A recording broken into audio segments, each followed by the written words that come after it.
Are police unions the real problem? Is the millennial generation the most unlucky in history? And let's go treasure hunting in the Rocky Mountains.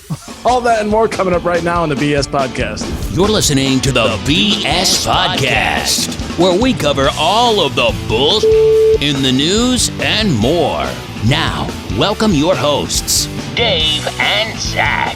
Hello and welcome to the BS Podcast, where we talk the absurd, the ridiculous, and yes, the bullshit. I am Dave, and joining me is my fellow connoisseur in bullshit, Mr. Zach. Zach, how are you, buddy? Good, man. How have you been? I'm doing well. You know, Zach, it is just amazing that there is no end. I don't feel like I say this every week, but there is no end to all the crap out there in the world. It continues to pile and pile and pile. 2020 may be the year of bullshit. What do you think of that? I hope that today is the day we turn it around, personally, but I don't think that's going to happen. Well, see, that's the thing, though, because as the world improves, it'll give us less things to talk about. So we could celebrate the disintegration of society and all the nonsense out there. And speaking of, if you want to just jump right into our topics today, Zach, the big thing that's the big news as protests have sort of subsided a bit, which is seemingly anyways, at least, you never really know what's going on. It's really just what the news wants to point your eye to. Yeah. As far as I know, there could be rioting in another city, and if no one's reporting on it, you don't know. But as attention has been taken away from protests, those are petering out. At least the violent ones. Now calls for defund the police have been loud and clear, and we've seen a number of police commissioners resign across the country. And in Minneapolis, the city council has apparently voted to basically abolish the police department. In its place, something brand new will arise. We don't know exactly what this will look like. Some sort of community service officers. And then I heard something about possibly private security forces coming in. So in the rich neighborhood. I mean, what do you think of this whole thing? So that's the thing in the Zero Hedge article. That's the thing that kind of struck me the most, is that they even said flat out, no one knows how this is going to work right now. But the whole concept, there was a comment where someone said community-led protection. That sounds like a personal security for the rich, while everyone else gets fucked, basically. Yeah. And it's like this seems like one of those things where it sounds good on paper, but then when they actually try to put it in practice, it's gonna is this really gonna work? Yeah, it sounds like the rich will have armed security. This sounds which they already do. You know what I mean? Rich people already have private security, right? Well, they might patrol the neighborhoods. They might be out there armed and in the gated communities, making sure nobody breaks in. And I really, as I say this sounds like South America or something. Yeah. And then out for the rest of us in the middle class and the poor, shots will ring out, people will get shot, and there won't be anyone there to respond or go after the criminal. They'll just send what is essentially a social worker and a paramedic to just write it down and put it in a file, and thanks as my disintegrates. Then the other thing that comes right to my mind when I think about this is community-led, basically police force is what they're kind of community-led protection. Like, how is this going to be any different than what happened with George Zimmerman? Oh yeah, right. Who was out patrolling his neighborhood, whatever, and then shot, Trayvon Martin. It's vigilantism, right? Is what it can turn into. Exactly. And it's like, how is the vetting process going to happen for these community-led, watch organizations when the police is defunded? Right? How are they going to stop these people like George Zimmerman that are going to get on this community-led police force? Right. I mean, that's just step one. And then maybe people are like, well, you're ineffective. And then what happens when there's a power vacuum? People fill it. What if we just basically return to gang turf, where, this block is controlled by this armed gang and that block is controlled by another armed force? It seems like we're devolving, not evolving. Yeah. And now I'm remembering the Zero Hedge article. It's like each community has its own private militia. Right. It's like what it seems like it's going to happen. Which is crazy. And the question, Zach, is are we are we missing something else? Do the police need to go, or is there something else out there that it needs to maybe go, which are police unions? Something not really being talked about a ton, but it is a big thing. We have a story here in informedamerican.com called "Big Unions Don't Want to Address Big Problem in Floyd Case: Collective Bargaining and Dispute Resolutions in Police Unions," where they essentially the unions protect bad cops. And I can get real specific here. There's a Wall Street Journal article saying bust the police unions to rank and yank bad cops. And this is how this story opens, if this doesn't already drive the point home right off the bat. The police officer who killed George Floyd had been the subject of more than a dozen complaints about his conduct. In 2 previous incidents, Derek Chauvin has been disciplined with letters of reprimand. Tao Thao, who stood by as Floyd died, previously had a lawsuit brought against him over excessive use of force. The lawsuit was settled for $25,000. How can such men be allowed to, quote, serve and protect? The answer: unions. Public sector unions, including police unions, will do almost anything to protect their members. The unions create a culture of impunity. Even police officers who are terminated can be reinstated, often by secretive appeal geared to protect labor rights rather than public safety, as a 2014 piece in The Atlantic put it. So is it really, is it the department that needs to die, or is it the unions behind them that are protecting these cops, protecting them from the discipline that they get, reinstating them in many cases? Is that the real problem? It certainly looks like that's a first step, rather than just blowing the whole thing up. Maybe go after the unions that are protecting these bad cops. What do you think of that? Yeah, I think it's easy for people to get complacent and lazy in their jobs, especially when they know that they have impunity, immunity essentially to not lose their job, right? Yeah, exactly. I mean, this article continues. Despite all this going on, the Minneapolis Police Union is going to fight for those guys. Yeah, those guys that got arrested. I mean, it is, and maybe there is a trial that's going to happen, but clearly, I mean, if there was a case of misconduct, I mean, it's staring you right in the face. But the union is going to be right there to back their member. Yeah, and there hasn't exactly been a good history with unions in the American, in American history, right? Look at all the stuff with the mob and the unions back in the day. Yeah. You know what I'm saying? You know what I mean? It's not like this is like a new thing where unions are causing issues.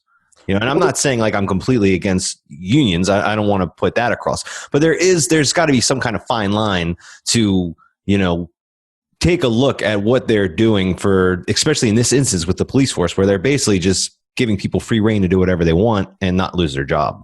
Yeah, and I think there is unions have certainly lost their power over the last couple of decades. Well, at least in the private sector, but in the public sector, I don't know. In most cases, if you work for some government, you become part of a union in general. But as Rodney Johnson points out in the Informed America article, police unions are particularly strong. I mean, teachers have a union; they're public employees, but generally, if they do something wrong, there is a process, but they will eventually be fired. But for cops, it's really, really hard. And I believe Rodney also told the story of the Parkland cop. Remember the Parkland school massacre? The cop who was outside, who refused to go in and instead was establishing a perimeter, who got fired for basically cowardice, is getting reinstated now in some other capacity.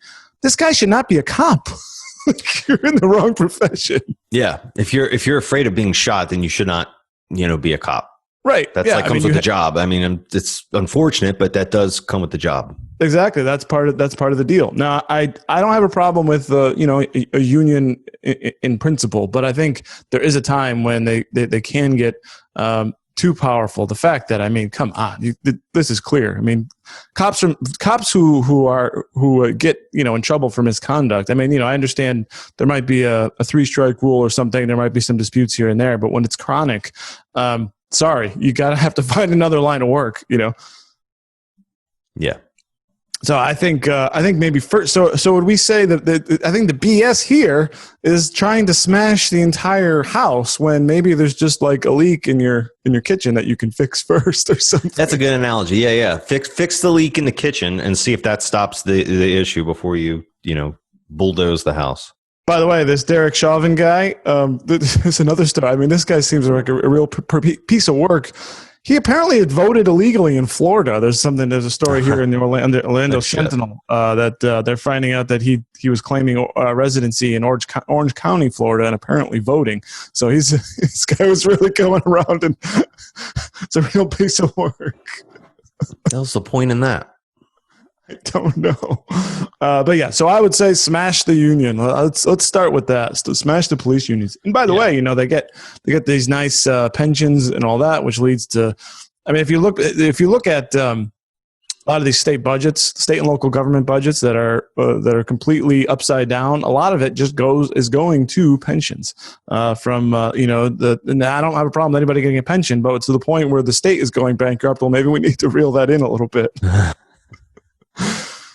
Here's another story, Zach, that you found on NPR on the subject of police action. Tear gassing protesters during infectious outbreak called a, quote, recipe for disaster. And here and then all back to COVID-19. Here we are again. We know COVID-19 is apparently still a global pandemic, but we paused that so everyone can go outside and protest. Yeah. But this article essentially says when cops are using things like tear gas or smoke bombs or whatever, they said, these crowd control weapons are rarely lethal, but in the middle of a coronavirus pandemic, there are growing calls for police to stop using these chemicals because they could damage the bodies in ways that can spread the coronavirus and increase the severity of COVID-19. Now, I hate to say the real obvious thing here, Zach, but there's a great way of avoiding the coronavirus and not getting tear gassed, which is to not go outside and to obey the police orders when they tell you to disperse. What do you think of that radical concept?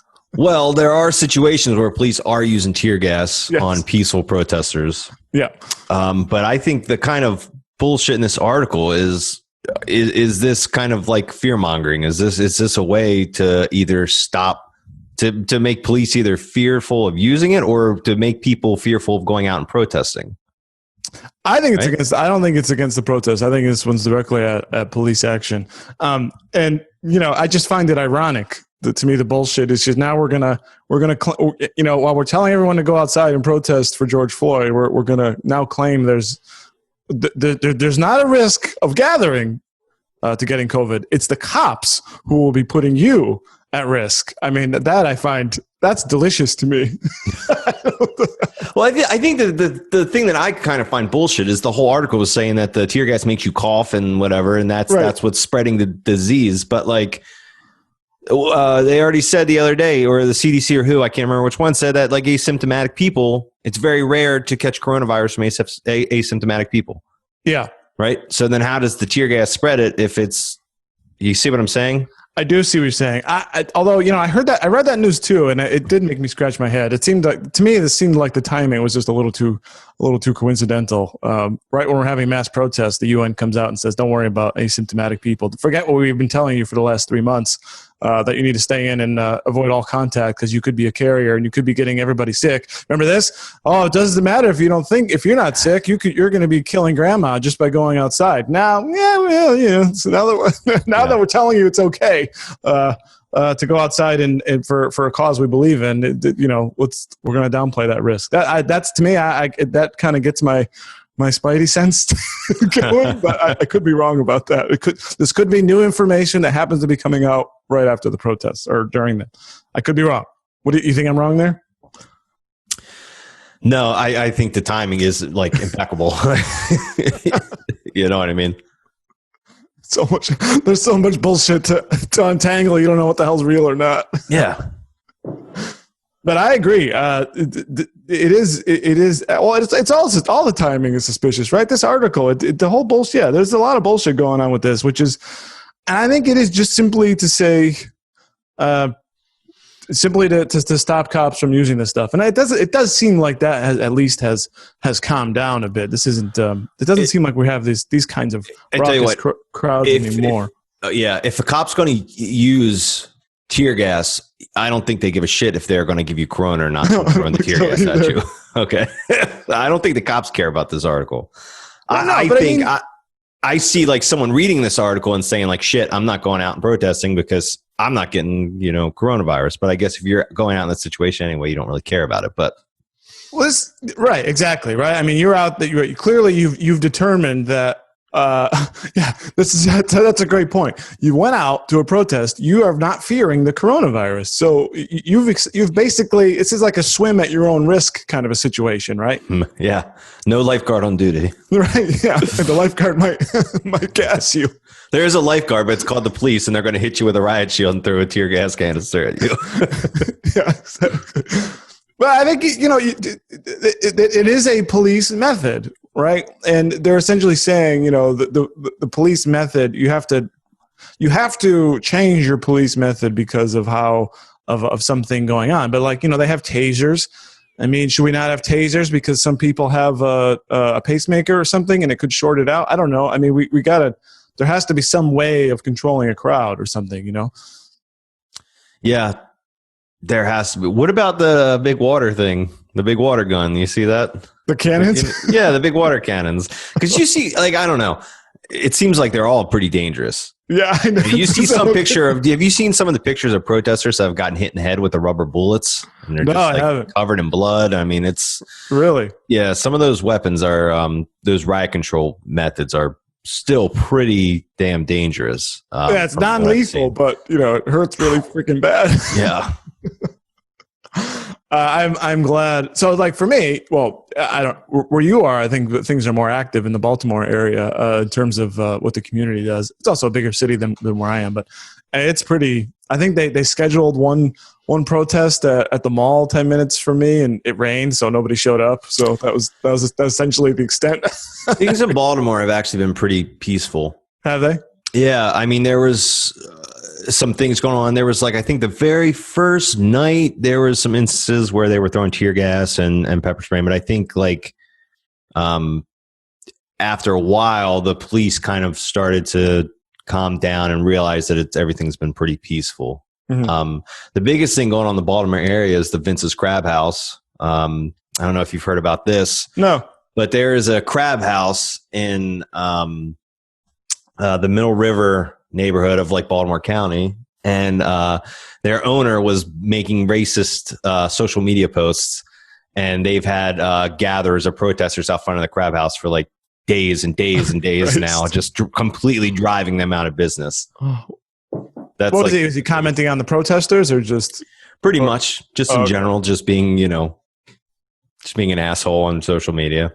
So they're trying to he I guess you get what you pay for. Yeah, exactly. They're pretty much trying to drive him out of business. But that's the worst of it. That's good. I mean, if that's the worst of it. Now, Zach, there is an example of cops actually doing something good. We've got some good news for cops. Now, these are actually at the federal level, but the Department of Justice is trying to get Prince Andrew to come over to the United States and come over and answer some questions of the FBI on the Jeffrey Epstein continuing Jeffrey Epstein investigation. Just because he's dead, whoever murdered him, no, he did not commit suicide. Whoever murdered him, if you were one of his associates, Prince Andrew, you are not safe yet. The FBI is still interested in untangling this nasty mess. What do you think of this? I think this is great. It's fucking weird. I don't know this whole story. I'm trying to track the progression of it all. It seems like he was willing to cooperate and say yeah, I know all kinds of shit. And then now it's there's this issue and he won't do it. What's the holdup? Did your I don't know, did your people find out that they have evidence of you having sexual relations with underage girls, and now all of a sudden you're no, now I'm not going to be talking to you? I'll tell you what, he used to. Andrew went to the island, to the Epstein Island, and I will say with some certainty, not that I've seen it or that I have that I know it exists, but I will say I believe that there is a video of Prince Andrew with an underage girl. I believe it exists. It seems to me what happened was he was I want to stay ahead of me getting in trouble, so I'm going to I'm going to testify, try to get immunity, and try to basically keep my head above water. Right. And it seems like something happened at some point where somebody got a hold of some kind of evidence, and now he's shit, it's too late. I don't want to talk to anybody. Yeah. And maybe now that Epstein's dead, he's just maybe I'm just waiting for this all to get swept under the rug. Well, he had that disastrous interview with the BBC, if you caught any of that or any of the clips from it, where I believe the interviewer held out a picture of him and this girl, and he claimed that he didn't know her. then that wasn't him, or the photo was doctored, and it was clearly him and the girl. Yeah. Well, luckily, thank God she didn't pull out the phone and be like, "Oh, now here's a video of you having sex with her." That's not me. Oh God.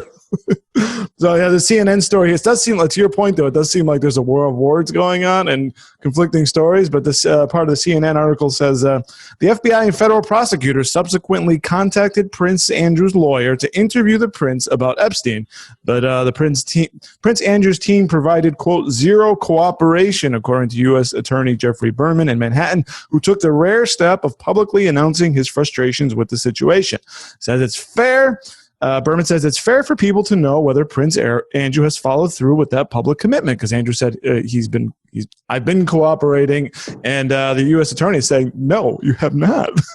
So this is during a news conference outside the Epstein's Manhattan mansion. He says, to date, Prince Andrew has provided zero cooperation. So what needs to happen here, Zach? Do we need to fly in with a black helicopter and abduct Prince Andrew to bring him to the States for questioning? What do you think of that?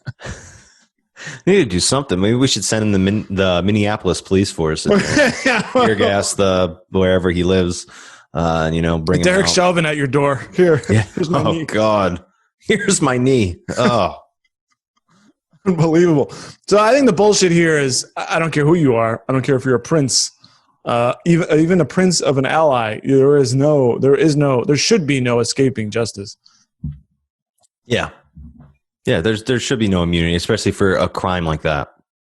Yeah, I mean, I've said this before, and I'm certainly not the only one who believes this, but I believe the Epstein thing was basically like a honeypot operation to blackmail powerful and wealthy figures in the country.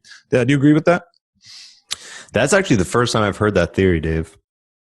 But so there's a claim that that's what they would do, is they would invite, well, because he would have all these parties with very famous people, but not all those people are accused of sexual assault and stuff like that. But like I think Malcolm Gladwell, the Harvard professor, Dershowitz was around there. I mean, hell, Trump went to a party or two.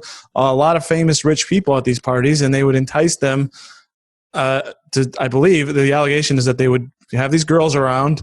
And, you go into that room with that girl, powerful person B goes into the room with that girl, and then there's a video camera to record you having sex with them. And then the next morning, someone comes and remember that girl you slept with? Well, here's a video of it. And, she was 15. So now you're going to do what we say. Honestly, I think you could even get blackmailed just for even going to that island. Right? Yeah. Yeah. Especially if people know what goes on there. Absolutely. All you have to do is step foot on that island, and it could be, what are you doing there? Right? That's all it takes to ruin your career. Now, I believe, Andrew certainly, I don't know that it's 100% proven, but it has certainly been alleged that Andrew actually, no, I think it was confirmation that Andrew went to the island, and there was confirmation that Bill Clinton went to that island as well. So what do you think of that former president? And by the way, there's a former Israeli prime minister who was photographed outside that Epstein Manhattan mansion being like, what the hell are you doing there? Trying to improve foreign relations, I guess. Yeah, sure. Yeah. Something like that. I mean, I wonder, that's why the conspiracy theories, how deep does this thing run, and who's collecting, if that was an information and blackmailing scheme, who's behind it? And I don't know if we'll ever know. No. That's bullshit. Yeah. And it's bullshit that Epstein was murdered before we could find out any of this stuff. He killed himself, Dave. I'm sure he did. So Prince Andrew, bullshit. No one's buying the story. You got to talk to the FBI. I mean, I don't know. God, I mean, can you imagine he's going to serve, Prince Andrew's going to serve jail time in the United States? No, he'll be locked on house arrest in his giant castle or wherever he Yeah, is. exactly. Yeah, how bad? Yeah, I get to live on my estate, my 1,000-acre estate. Mm-hmm. With staff waiting on me, hand and foot. All right, Zach, let's move on to one of our main topics today, which is the unluckiest generation in U.S. history. Is it Millennials? A story here from the Washington Post with a lot of data and charts here. Now, this main one, I think, Zach, you should put this one up. This is growth in economic output adjusted for population. So this is what this is measuring is each generation 15 years after they get into the workforce at age 18, and basically the extent to which the economy, the real gross domestic product grows per capita. And there's a lot of generations here going all the way back to the transcendental generation, 1792 to 1821. And millennials are at the bottom in terms of economic growth. So we've had the most stagnant economic advancement for at least for a generation. You and I are both millennials, Zach. We've got it the worst in terms of economic growth. What do you think of that? Are we unluckiest generation? Well, I think we're going to be called some snowflakes for even saying that. Look, unluckiest. It's probably a weird term to even use, but you can't ignore the fact that like we entered the workforce at like one of the worst times, in U.S. economic history. That's just, unlucky, which just means, every generation has a certain age that they enter the workforce. That's the whole, that's how you base all the economic, output or whatever of the force. And we all entered right at that Great Recession, right? Yeah. Right, exactly. That was when the majority of us entered right as the financial system collapsed. And now, just 10 years later, there's a global pandemic. Yeah. And then some of our cities are being burned. And then what's really unfortunate about that is I've heard a lot of arguments like, well, so what, after the recession, get another job. I'm like, those first years when you enter the workforce are so crucial to the rest of your career. Yeah. Right? How many times do you see a job application that says 5 years of experience required? Right? You know what I mean? If our generation is entering the workforce when they can't find a job and they have to go work, in a minimum wage at like McDonald's or whatever, right? You never get that 5 years of experience in your field, right? Oh, you go look at, I'm a very happy employee. I've never looked at a job posting in years. But I've heard that they require high levels of education and experience, which it's a trap, right? How could you get, well, I'm going to get a degree and then have already worked with my degree. No, I got the degree so I get a job. And I think that's your point, right? And that goes to what they call credentialism, which is you need to have, the right pieces of paper. And then they throw on the right pieces of paper plus experience that you could not have had. Without said piece of paper. Does anyone get hired? Yeah, and then in order to get that years of experience, you got to work unpaid internships. Yeah, right? It's crazy. And it does, and one of the points here is, now this is purely economic before we get into some other comparisons. This is an economic comparison only. But I think the point here is that millennials, and you says it's harder to get a job. Oh, also, by the way, 9/11, older millennials were coming of age at 9/11. It's a nice welcome to adulthood for them. Says millennials will bear the economic scars the rest of their lives in the form of lower earnings, lower wealth, and delayed milestones such as home ownership.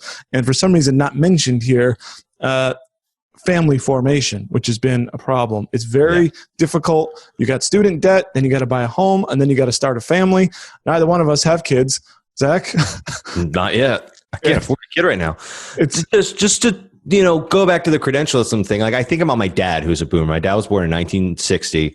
Yeah. And my dad has had a very successful career. He works IT and he's like climbed the career ladder at his company. I mean, he is like a pretty like high tier employee there.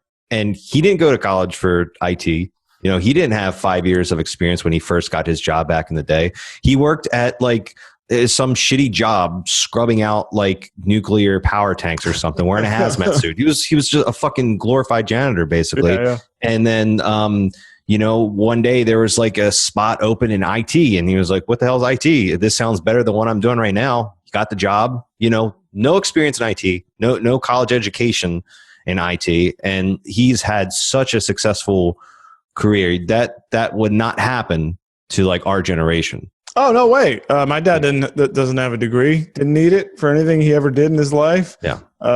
He worked a number of jobs. He even worked early in his career. He worked for General Electric for a while, making a lot of money in the 1970s before, of course, the plant packed up and moved to Puerto Rico, but that's neither here nor there. But yeah, I mean, that is there was it's not like it used to be like, you can just get in your car and drive somewhere and find a job at a maybe just say like a factory that was opening, and that would be your job or something. Yeah. Now it's, well, do you have this thing, and did you work doing this thing for 3 years, and do you have this certification? Did you get this degree? It's impossible. It is, and it seems like there's less value of like on the job training than there ever was. Right. Because that's really all it is, right? I'm like, I have a degree, but in not in podcasting. Yeah. You essentially you got to start somewhere, and you learn. And some of the other stuff I didn't have training in economics or anything like that. You just kind of learn, and if you're smart enough and you have a willingness to learn and work hard, if you've halfway decent head on your shoulders, most people can do most jobs. Generally, or someone can find a spot for a good worker somewhere. Yeah. And I do, that has been a thing for pushing training or in lieu of college. Just get something, just to be able to get people's feet in the door. Yeah. Unless it's something like a medical doctor, a lawyer, something like that, where you need a certain amount of knowledge that in the back of your head. Like if you're a doctor, there really is no on-the-job training, because if you have a patient in front right. of you, you can't just like be like, well, I'll just learn what I'm doing as I go along, doing surgery, right? Well, they do intern for a long time, so it is part of it, and residency and all that. But but I mean, you got that is on-the-job training. Hold on, I mean that is kind of what they do. So most people, I think, almost every job, it's rarely you just hit the ground running. So I don't know.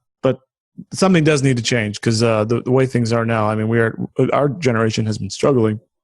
Now, yeah, but there's still medical students, right? Right, yeah. Yeah. It's not like they just pluck an average Joe off the street, say, "Hey, you want a medical residency? Come on board. Here's a scalpel." Yeah. That's a good point. Now, this article was posted, which I think this one's worth a read. There's a lot of good graphics in here. Zach, definitely post that first one, and maybe another one there. Is it because these are pretty neat, seeing the comparisons. I just like to see. It is kind of interesting to see all the generations literally going back to basically America's founding.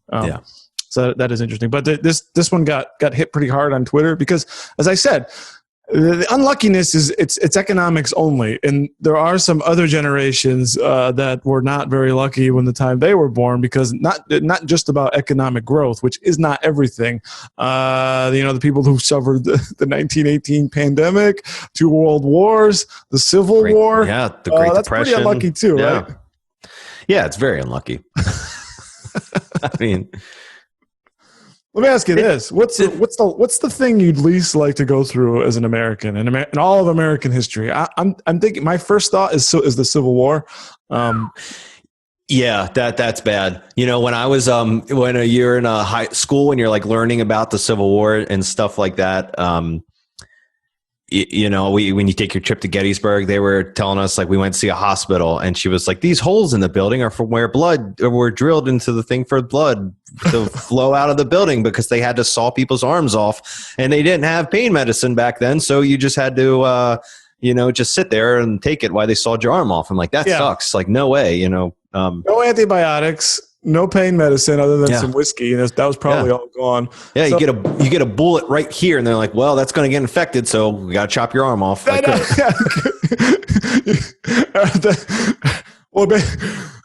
the point about doctors, but I don't think they got much training, because it doesn't take much talent. They just cut you get a scratch. The answer is the same to all medical problems. Yeah, and even before then, like hundreds of years ago, like, what's the matter? You got a fever? Let's just cut a hole in the side of you and let your blood drip out. You do bloodletting or whatever. So I think Civil War would be my worst. Although, I think we talked off air, like having to storm the beaches of Normandy. That'd be pretty unlucky. That would be very unlucky. Or Well, I mean, World War II and Civil War, those got to be the biggest ones. And then, of course, as I mentioned, the Spanish flu, right? I don't know how many millions have died, went through that, or to live in a time before any kind of vaccines or better be careful, Dave, or we're going to live into another time when there's no vaccines. I know. Okay. So yeah, no. So should we just be happy with what we have then? Yeah, we should always be happy with what we have, right? Be happy. Which I used to have this music teacher that every time someone would complain, he would say, "Any day that you're above ground is a good day." Yeah. That's what he would say every time someone complained. And there is some truth to that. There is truth to that. And that is a beautiful segue into our next story, Zach. The story comes from CNN. Negative thinking linked to dementia in later life, but you can learn to be more positive. I have a story here. Are you a pessimist by nature or a glass half empty sort of person? That is not good for your brain. A new study found that negative thinking in later life was linked to cognitive decline and greater deposits of two harmful proteins responsible for the Alzheimer's disease. What do you think about this? Is the power of positive thinking just to prevent your brain from getting Alzheimer's later in life? What do you think of that? I can't speak for it giving you Alzheimer's later in life. I mean, I don't know about that. I mean, I can say that positive thinking is obviously going to make you feel better about everything in your life. Yeah. You have those days where you just wake up feeling like shit. And, it's tough. You mean like the last 6 months? Yeah, exactly. Right. It ruins everything about your day, everything about the way you feel in your body. I mean, it is sucked. It is nice to wake up and be like, you know what, today is a good day, yada, yada, yada. How are we supposed to just do that on a dime without giving everybody Xanax, and what other kind of medication that we can pump in your body? That is a good point. But just to continue here, it does say we propose that repetitive negative thinking may be a new risk factor for dementia. It says negative thinking behaviors such as rumination about the past. Zach, come on, man, let go. Worry about the future. Stop worrying, Zach. Were measured in over 350 people over the age 55 in a 2-year period. About a third of the participants that underwent this brain scan to measure deposits of these two tau and beta amyloid, two proteins which cause Alzheimer's disease, the most common type of dementia. And they found out that people who thought more negatively had more of those proteins in their brain, which can then lead to Alzheimer's. Now, the question here is this bullshit? Is it bullshit in terms of what they're asking for us to just stop worrying? Or is this study just bullshit? I mean, there's always some new medical thing coming out, every year or two that tells you this is the thing. Is this just one in a long line of that? Or do you think there really might be something to it? Maybe they're both bullshit. Be more positive. Okay, look at how 2020 has been so far, man. You know what I mean? It was 2020 started. I mean, if you go back and think to the beginning of the year, January 1st, it's a fucking whirlwind, right? Australia was on fire. Everyone forgot about that. Oh, I forgot about that. Right? Australia was on fire. Remember, everyone was saying Trump was going to start World War III. Right. That was right after that. Then Australia flooded. After being on fire, coronavirus, enough said, economic downturn. Now we're getting riots, looters, and, the police, racism in the police force. Right. So it's like, what? Well, it's not over yet. I mean, none of it's over yet. And it's only June. So how are we supposed to be positive at a time like this? It's all still coming to a head. It feels like there were a boiling point to early November when everyone votes. And look, no matter what happens, half the country is going to feel like the world is over for them, and they're going to be really, really pissed no matter the outcome. I don't think things are going to get easier from here. Yeah, it seems like this article is just saying like, hey, guess what? Thinking bad makes you give dementia. So cheer up, bitch. That's just what it seems like the article is saying. Basically, cheer up, bitch should have just been their headline, right? Because that's essentially what they were saying. It does seem like that. And you always even wonder even the timing of these articles. Is there some other thing here to put? Because there's these kinds of studies are a dime a dozen. Now, one scary thing I remember reading, Zach, is that deja vu, getting deja vu early in life has been linked to, I don't know if dementia or Alzheimer's, but one of the two. That is scary because I do kind of get deja vu here and there. It's basically like it's almost like it was described as like a mini stroke. Man, when you get deja vu. I could go into this stuff. Have you ever read Recursion by Blake Crouch? No, I haven't. Oh, man. That's a good book. So it has to do with like kind of like time travel. So, you know, if I get like, think about Deja Vu, that's like what I think it is. I think we're actually all like it's like our other dimensions, like connecting with our other selves in different dimensions. And we're like, holy shit. Blew my mind. Yeah, right. That's so like or is it a memory? Is it a real memory, or you're I don't know. No, I'm saying, so you're just interacting with another, you're coming across like another like rift in time or something? Yeah, exactly. You're seeing like things through the eyes of yourself in another dimension. Wow, we should do a deep dive into that one. Oh yeah, we'll do some like acid, and then we'll sit there and we'll we'll talk about it. Well, I don't know. Well, you know, and I guess, you know, BS or not, I do think though, to close this one particular thing, is it is good to try to be optimistic, right? It is at some level, it is a choice. I think there is, many of us, we have outside stresses and all that, and we may be predisposed to sort of look at things in a certain way. But I think we can all try to do better and think more positively. Even if we can avoid Alzheimer's, we might just end up being happier, which is also a good thing. Yeah, it's for some people that suffer from diseases further than just, you know, negative thinking. For some people, it is a struggle, you know, and they don't have the choice to just be happy. Yeah, exactly.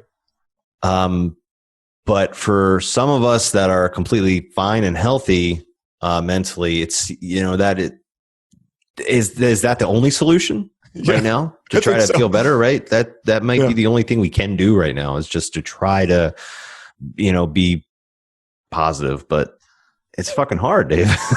It is. Or you just withdraw. There was a story of a man in Vermont who went out into the woods for 73 days.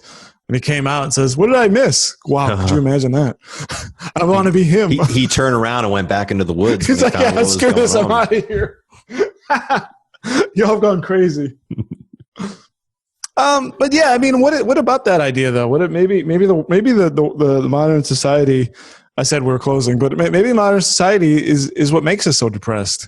Maybe this having our phones here and all on our screens and all this being bombarded with this information, much of which we can't really do anything about other than sit there and be a viewer to. Yeah.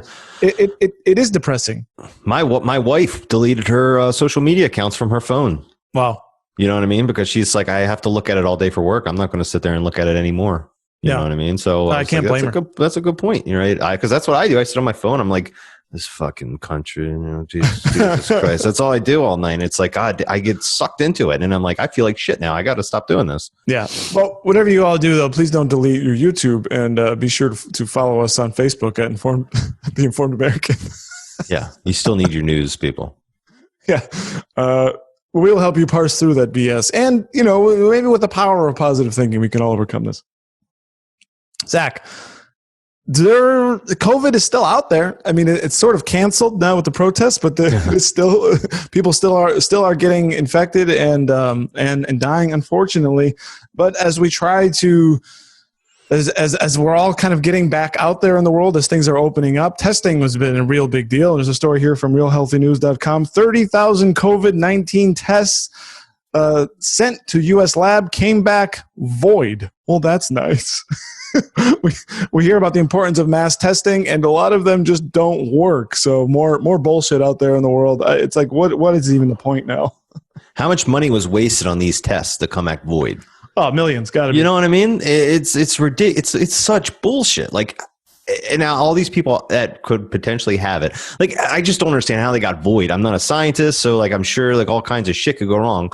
But like, all I think about is if anyone watches Workaholics, and in the first episode, when they were all worried about failing their drug test, like the one guy that was on drugs pissed in every single person's drug test, so that way it made it look like everyone was on drugs. It was all voided out. That's like what I like thought of in my mind when I read it. You know, someone had COVID and they were worried, so they made all the samples have COVID, and then that was it. You know, or like if someone doing the testing had it and like coughed on everything, and like, well, this many people, they're all void, right? It's like, how does this happen? Yeah, it could. Maybe. I mean, it could actually be what it is. Maybe there was something, because I don't know how the test works exactly, but it must be something that reacts to something, and maybe it was all tainted by the corona. Who knows? Now, the annoying thing about this, Zach, is these came from the UK. there was reports about a month or two ago of all these tests that China was donating as a gesture of goodwill and for PR, and all the stuff they were donating turned out to be absolute garbage.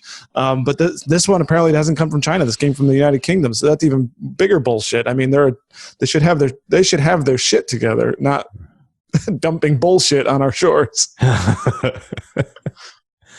Well, man, they gotta they're spending too much time on fish and chips and stuff, man. They gotta get their shit together.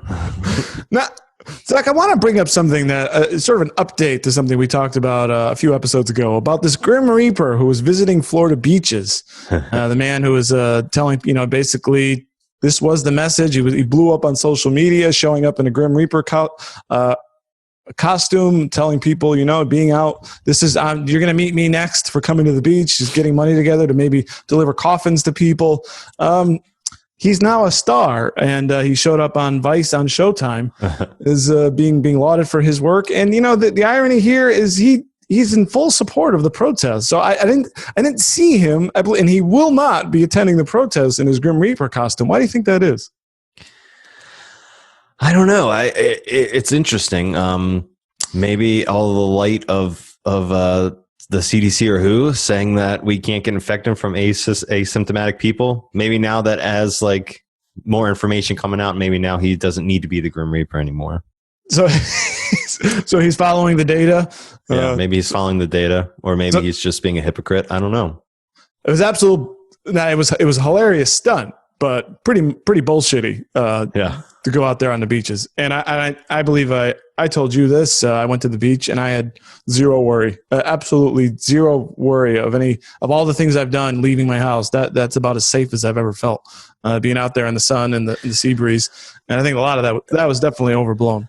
Maybe this was all just a stunt because he knew you'd get media. Maybe this was all just a stunt for his law practice. It seems like it's working. Maybe it was all just a stunt so that he could get his name out there, like free PR, basically. I think so too. I think that's what it sounds like. I mean, well done by him if that's what the aim was. Maybe he never believed any of this. Maybe he's like, oh, this is a great idea. I can just go out there, and it was a great idea. He's got national attention now. He's on TV. He's got a big social media following now. So I guess well done, but not at the expense of trying to.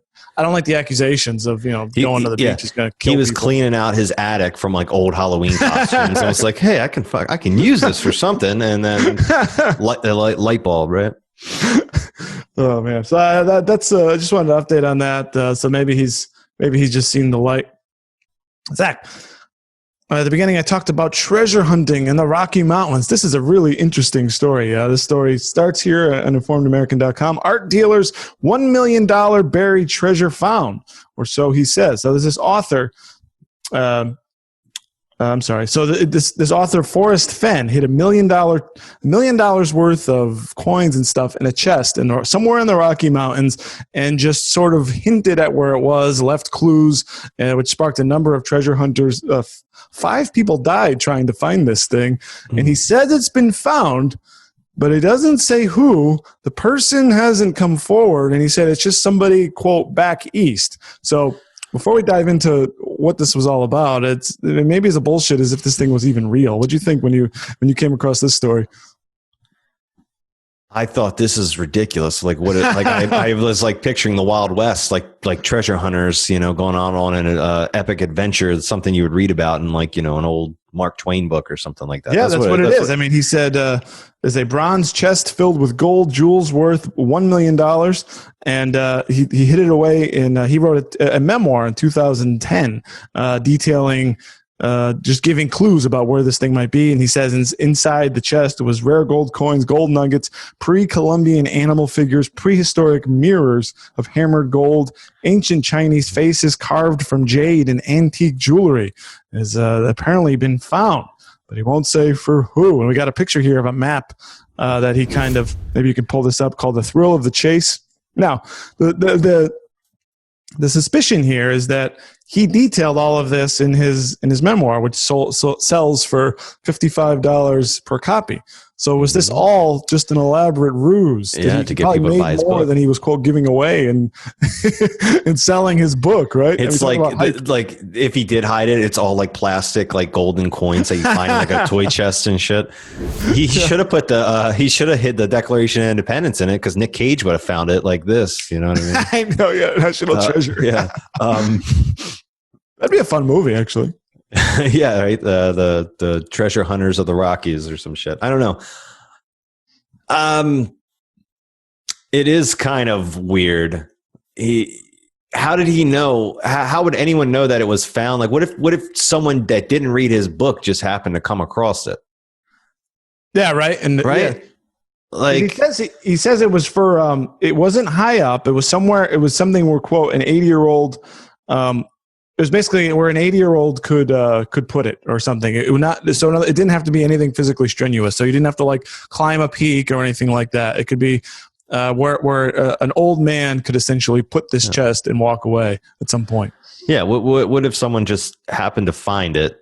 Just come across it randomly? Yeah, not know who this guy was or anything like that.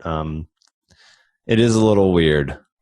Now, people have apparently quit their jobs to go find this thing, and 5 people have died in all different places. Somebody, Wyoming, just all over the place, because he gave a map, which is somewhere in the Rocky Mountains. So Zach, some of his motives for if they were not just to sell his book, if he actually laid out a treasure to get people to go out there, he says I had several motives. He said, first of all, we're going into recession. So this is back in 2010. Lots of people losing their jobs. I just wanted to give people some hope. Despair was written all over the newspaper headlines. And yeah, it was a sad time. It's still a sad time. Yeah. That's why we have to think positively, Zach. And he says, and secondly, we're an overweight society. I think that not only in this country, but in the world. So I wanted to get the kids away from their electronic gadgets, go out into the sunshine, out into the mountains, hiking, fishing, picnicking, anything but on the couch, get out of the game room. So he left a cryptic poem that basically said that people completely picked apart, leading them in different places. And he said, key elements mentioned in the poem where warm waters halt, the blaze, Canyon Down, and Home of Brown, and then the Mail article, which are open to interpretation by searchers, yes, because it's not detailed at all, but they've gone across Colorado, New Mexico, Montana, and Wyoming. Zach, would you want to be, the major clue is it's a location that's reachable by a man 70 years old, which is what his age, and he put the 20-pound chest up there. You ever gone treasure hunting? Would you want to go treasure hunting? I mean, I did Easter egg hunts when I was a little kid. I got a sticker. Yeah. No, it sounds boring as hell. I mean, I'd rather just go take a hike. We don't have to have a whole motive behind it. Yeah. Now, there was one man, Michael, I don't want to mention his name. A 53-year-old man who died near Dinosaur National Monument. And I guess they were out there wearing, they got caught out into the cold. Him and a buddy were out there, and I guess he didn't have good enough gear. Another guy was in January 2016. They just found him in the Rio Grande River. This other guy, 53-year-old, he died by Yellowstone. He was looking for the treasure, and he just went missing. So people just go out and don't come back. Yeah. There was a pastor who he was parked near somewhere. Another guy who got caught by the Rio Grande. I don't know if there's an issue of flooding. I think they have flash floods there. Somebody else, this 31-year-old, he said he moved to Colorado in 2016 to look for the treasure, and he again died on a river. And then somebody else also died near Dinosaur National Monument as well. So 5 people. Yeah. I imagine all these people have just gone crazy about the treasure, and they just go into the wilderness and their hair gets gigantic in their beards, and they're just they got a gigantic stick they use for walking. And they're like, I gotta find the treasure, and yeah, exactly. Dying. So it's sad that people die doing this, man. It is, and that's why. See, what I think is, I think he said enough's enough. People are dying. I'm going to say it was found. That's what I think. I think the whole thing was a ruse. I think it's all BS. I think he did it to sell books and get attention. Yeah. He made a lot of money doing it, and he got his wish. Some people went outside, and then they stayed outside a little too long. Because you go out there completely unprepared, right? Because you're looking for treasure, and you ignore some of the you're going to places you would never otherwise go to, and you don't know the dangers that are out there. maybe he's like, I know he's an art collector, but maybe he's an actual artist. You know, maybe this was all just a big piece of performance art, you know, just about the commentation on people's like materialism about how they can't just get on enjoy nature. They have to have a material object in mind, or I don't know. Yeah, that's a great point. Yeah, the only thing that can get our fat asses off the couch and off of our screens is if there's a promise of $1 million somewhere out there, right? Because even going back, he does kind of say it, right? About fishing, picnicking, all that. Well, you're not going to find the treasure by fishing for it or picnicking, right? So maybe that was really all it was. It was just maybe he kind of gave it away a little bit, and then it was didn't want to see anyone else get hurt trying to find this thing. Mission accomplished. All right, Zach, that is all of the BS I can handle for today. I hope all of you have enjoyed this show, and to subscribe to this channel, hit the like button. We would absolutely love it. And, of course, head on over to informedamerican.com and realhealthynews.com. Zach, as you are the manager of this YouTube channel, what can people over the next couple of days, stuff coming up here on the channel, they can get some great information and entertainment from us? Oh, yeah. We have our podcast, BS, goes out every Tuesday. We have a little more of a Meteor podcast that gets a little more dive into more impactful stories that are a little more serious. So if that's more of your cup of tea, you can catch that on Fridays. It's you, Dave, and Rodney Johnson, who you say is the smartest man you know. He absolutely is. Yeah, and that comes out on Friday afternoons. In addition to those, we have a ton of content that gets uploaded almost daily. Very short stories that you can watch and take in with only like a minute of your time. Absolutely. Right? Just to stay informed and stay up to date. Absolutely. And stay positive, everybody. For Zach, I am Dave, and I've had enough of this BS. You've been listening to the BS Podcast with Dave and Zach, part of the Informed American Radio Network. Please like and subscribe today in order to get fresh new weekly episodes. Please send us your BS stories to info@informedamerican.com. The world is hard enough, and now we gotta deal with this bullshit.